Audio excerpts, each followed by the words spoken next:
The father's justice. Kevin, don't make a big deal out of this. It's just one night. Nicole said it while standing in front of the mirror, carefully applying lipstick under the soft yellow light of the hotel room. I sat behind her on the edge of the bed, hands resting on my knees, completely still. The air felt colder than it should have been.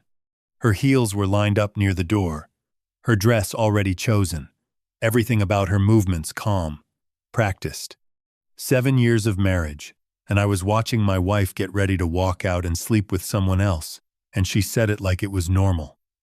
Like I was the one overreacting. Have you ever been put in a moment where saying no suddenly makes you the problem? Where does holding on to your values get twisted into control? I didn't raise my voice. Not yet. I just watched her reflection, trying to understand when things started shifting this far. She didn't look guilty. She didn't look unsure. That was the part I couldn't process. And as I sat there, silent, I realized this wasn't just about one night. So how did we even get here? Nicole and I had been married for 7 years. Not perfect, but steady enough that I believed we were okay. We had routines, shared responsibilities, quiet dinners that felt predictable but safe.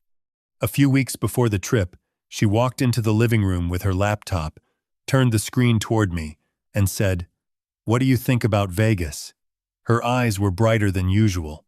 She had already picked a hotel, a suite overlooking the strip, even a list of restaurants she wanted to try. "We need something different, something to reset us," she added, tapping the screen with her finger. I didn't argue. Part of me agreed. We had been drifting, even if neither of us said it out loud. So I booked the flights. When we arrived, the city felt alive in a way our marriage hadn't for a while. Lights flashing across glass towers, music spilling out from open doors, people moving like they had nowhere else to be. Nicole leaned into it immediately. She walked faster, talked more, and laughed louder than I remembered. I noticed it. The way she looked around, like she was searching for something I couldn't see. And I remember thinking, maybe this trip meant more to her than she was saying. We were having dinner on a rooftop overlooking the strip. The city stretched out beneath us in layers of light and movement, music rising faintly from somewhere below. Nicole sat across from me, one hand around her glass, slowly stirring the ice with the tip of her straw. She didn't look nervous. If anything, she looked thoughtful. Then she said it, casually, like it had been sitting there waiting. "So, there's this thing I heard about. A swingers party." I paused mid-bite, the fork hovering in the air. "A what?" I asked, thinking I had misheard. She didn't hesitate. "A swingers party," she repeated, her tone even. "Couples go. They explore. It's supposed to be an experience." The word experience landed heavier than it should have. I set the fork down slowly, trying to read her face. "You're serious?" I asked. She nodded once. "People do this to feel closer, to break routines. It's not a big deal, Kevin. It's just one night." I leaned back in my chair, the noise of the city suddenly distant. There was no hint of doubt in her voice, no awkwardness in the way she said it. And that's when it clicked. This wasn't something she had just heard about over dinner. The way she explained it, the way she chose her words, she had already thought it through. So how long had this idea been in her mind before she decided to say it out loud? I sat there for a second, looking at her across the table, the reflection of neon lights shifting across the glass between us. "That's cheating," I said quietly, my fingers tightening around the edge of the plate. Nicole shook her head, almost immediately. "No, it's not. It's being open," she replied, her tone calm, like she was explaining something obvious. I leaned forward slightly. "Marriage doesn't work like that, Nicole. You don't fix distance by bringing other people into it." She exhaled, resting her elbow on the table. "You're thinking about it the wrong way. It's about freedom, about not feeling stuck in the same routine forever." The words hung there, heavy, out of place. "Freedom?" I repeated. "You're talking about breaking the one thing we promised each other." She frowned, her fingers tapping lightly against her glass. Or maybe we promised each other to grow, not stay the same forever. The conversation shifted without either of us saying it out loud. This wasn't about a party anymore. It wasn't even about one night. It was about what marriage meant to her and to me. And sitting there, under those lights, I started to see it clearly. We weren't standing on the same ground anymore. So when did that gap begin to form? Nicole set her glass down a little harder than before, the ice clinking against the side. "You're being so old-fashioned, Kevin," she said, shaking her head, a faint smile that didn't reach her eyes. "This is exactly what I mean. You always need to control everything." I blinked, caught off guard by how quickly the conversation flipped. "Control?" I repeated, my voice lower now. "I'm asking for basic respect." She leaned back in her chair, crossing her arms. "No, you're shutting me down before even trying to understand. You don't trust me." The words landed wrong, not because they were loud, but because of how easily she said them. I felt it then, that shift, where the person being hurt somehow becomes the problem. I wasn't raising my voice. I wasn't insulting her. Yet I was the one being framed as unreasonable. I looked at her hands, the way her fingers tapped lightly on her arm, steady, confident. This wasn't confusion. This wasn't hesitation. She had already made this make sense in her head. And sitting there, I realized this wasn't a fair argument anymore. It was justification. When someone wants to do something they know crosses a line, they don't argue the action. They redefine the line. So at what point did I stop being her partner and start becoming the obstacle? I let a few seconds pass, watching the reflection of the city ripple across the window beside our table. Then I spoke. "If you walk out of that room tonight, we're done." My voice didn't rise. It stayed level, steady, almost quiet enough to disappear into the background noise of the restaurant. Nicole stared at me for a moment, like she was waiting for the rest of the sentence, like there had to be more. "Kevin, come on," she said, a short breath slipping out as she picked up her glass again. "You're being dramatic." I didn't move. My hands stayed flat on the table, fingers relaxed. "I'm not," I replied. "I'm telling you exactly where this ends."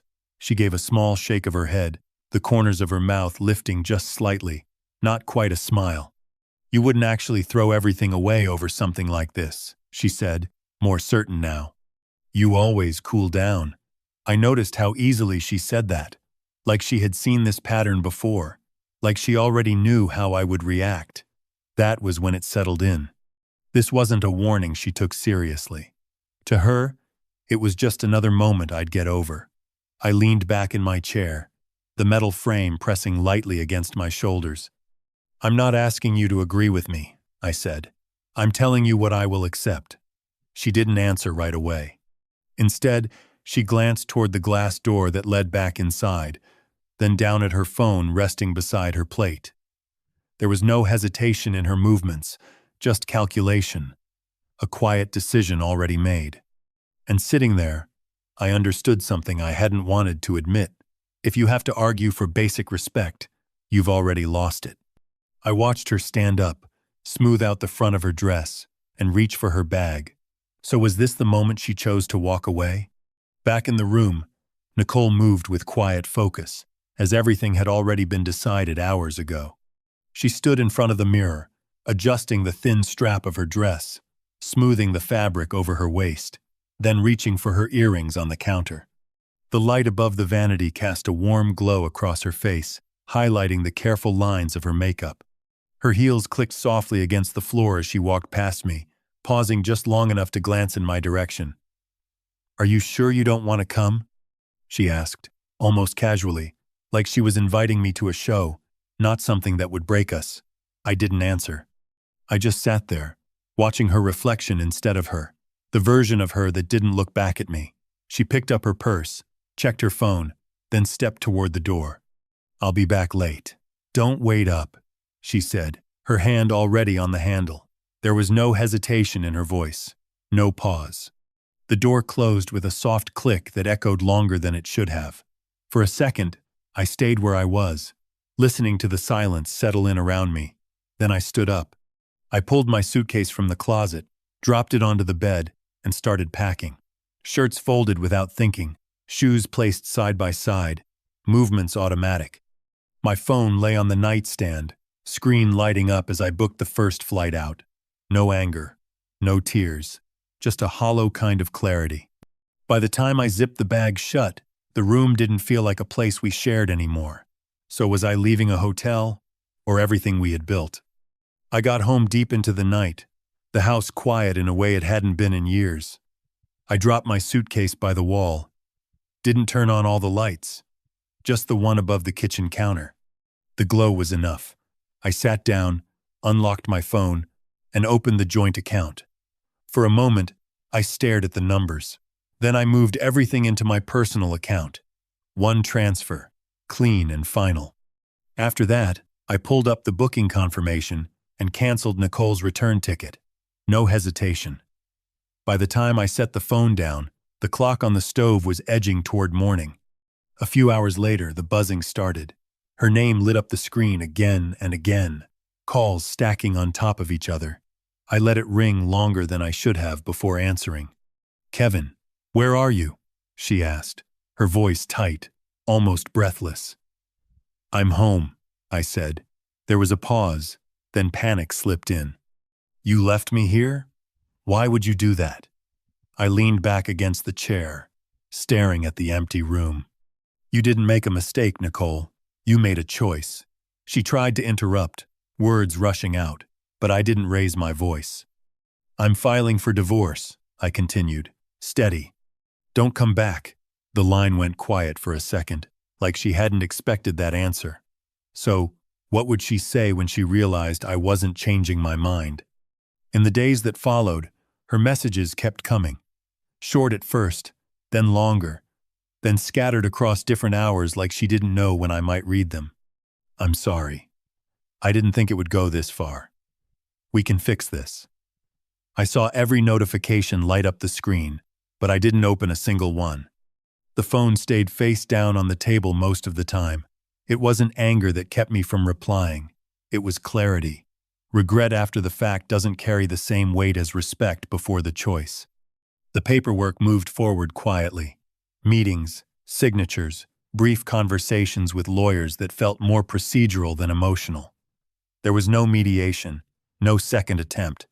Just a clean, final end. The house felt different after that. Quieter, but not empty. I started noticing small things again. Morning light through the blinds, the sound of coffee brewing, time that felt like it belonged to me. Weeks passed, then more. I met someone new eventually. Nothing rushed, nothing forced, just steady, simple, honest. And somewhere in that quiet, I understood what I hadn't before. A family doesn't fall apart because of one moment.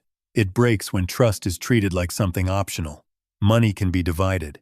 A house can be left behind. But once respect is negotiated, everything else follows. If this story made you pause, leave a comment, share your thoughts, and follow for more. And tell me this, would you have forgiven Nicole or walked away as I did?